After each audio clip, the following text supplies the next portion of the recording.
Private banking.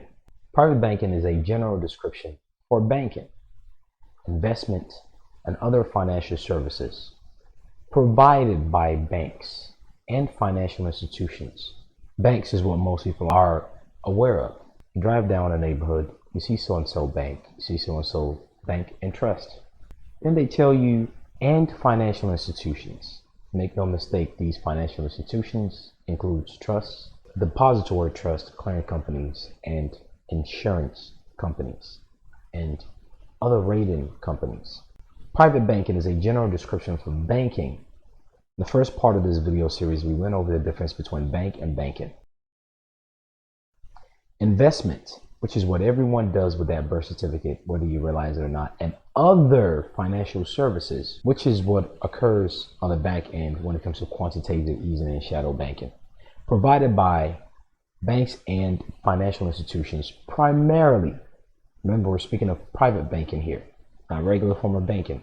Primarily serving high net worth individuals. Were you aware that that moment that birth certificate was created, you are and you were established as a high net worth? Because by virtue of the infinite resource within that birth certificate attached to your essence and your sweat equity and the opportunity that you had to actually access it, you are by definition high net worth individual.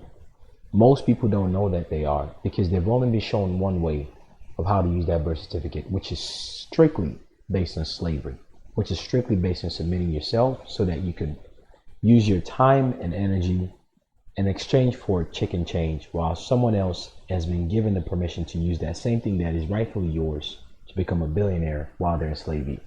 But in truth, they are a high net worth individual by virtue of that same thing they carry around and that they are aloof of. Those with very high income and or substantial assets. You see now that high net worth individual is not just based on what you're currently making, but more so the asset that you have. Asset is anything that can make you money continuously. Asset is not something that just has a lot of worth that you have in possession, like some type of supercar. If it's a supercar, it's a liability because it costs a lot to fix and maintain. It's not an asset. If you are renting that supercar out, that's making you continuous cash flow, then it's an asset. That birth certificate people carry around is a liability for them. Until you know how to use it, it can never become a substantial asset. Therefore, they deem you as not being a high net worth individual and keep you in a position of a serf. To always apply for something, and in the process of applying, you give them power of attorney to use it a certain way and simultaneously subrogate you as a debtor. They do it with mortgage, they do it with work, they do it with you open a bank account. Think of anything you do where they say sign here and then give us your social security number, which is a derivative of the birth certificate. They're flipping the position of what you really are, and they're taking your position, they're making you a serf. Private banking is presented by those who provide such services as an exclusive subset, wealth management services, provided to particular affluent clients. The term, quote, private, unquote, refers to customer service rendered on a more personal basis than in mass market retail banking, meaning this is not something people are aware of. In this video, we went over wholesale and banking and retail banking, usually provided by dedicated bank advisors, usually, but not often.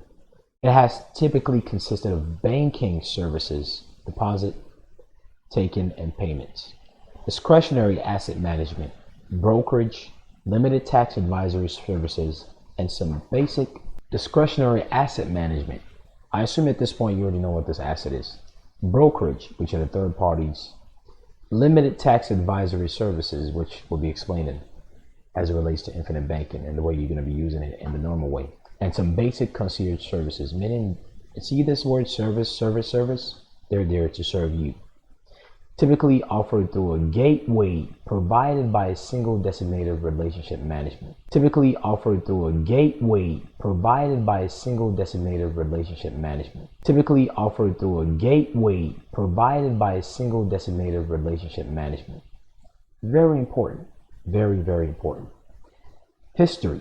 Banking originated in provision of some services of what is now seen as, quote, private banking, meaning the origin of banking, regardless of how people use it today, its origin was private in nature. In other words, the way you're supposed to be using the function of banking was meant and designed from the get-go to be private. Early Venetian banks provided personal, when you see Venetian, it's relating to the Assyrians, Sumerians, and the Etruscans. Provided personal finance for wealthy families, meaning you and your bloodline have been doing this long ago.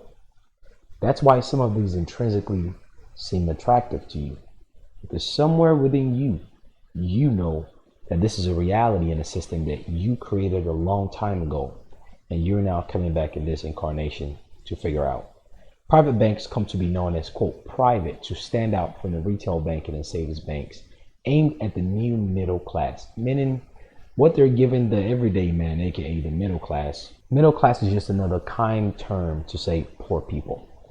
So banks who engage in the business of banking now put the face of, quote, private bank to be more attractive to the middle class, who they know carry a lot of that birth certificate and all its derivatives like the social security number. That way they can do boldly on it and do the things that we're about to speak of in this video, unbeknownst to these people. In other words, give them the face of what is attractive based on what it's really supposed to be, but it's really not, so long as you take from them, because, well, the middle class are the least informed, but they have the greatest sense of entitlement based on the illusion of saying, I went to school, I have a master's degree, I have a government contract, I'm doing something here and there. So long as they just keep signing contracts with you and keep rendering themselves as a slave and a debtor, and so long as they keep coming to you, they walk themselves into these bank buildings and hand them things that they need and sign contracts. So long as they keep giving you that, no problem. Just keep giving them the face and the semblance of the origin of how banking is supposed to be, which is, quote, private. Traditionally, private banks were linked to families, aka family trust, for several generations. When you hear about families, generation, and banks and privacy, know that they're speaking about trust matters automatically. They just put it in the form of sentence without letting you know private banking was meant to be done through trust. So they put it in double speak by saying traditionally private banks were linked to families for several generations. For those who have eyes to see it. For those who don't, cool. That's the state of mind they had when they structured that sentence. We're not blind here. We see through it. They often advised and performed all financial and banking services for these families. And then they provide actual service.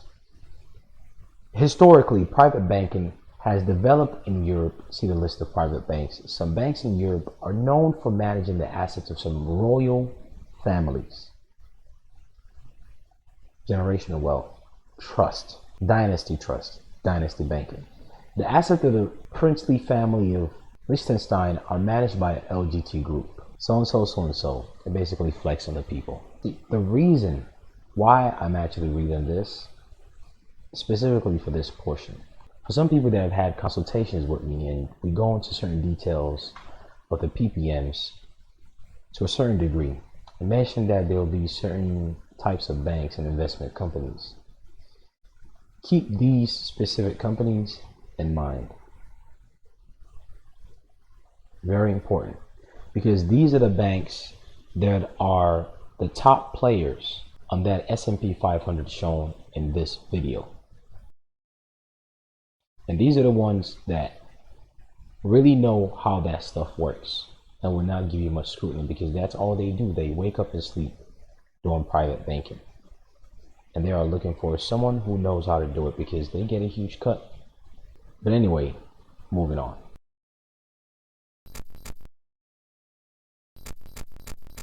The complete 1 hour video is posted on the Patreon page. Take care. Best of luck.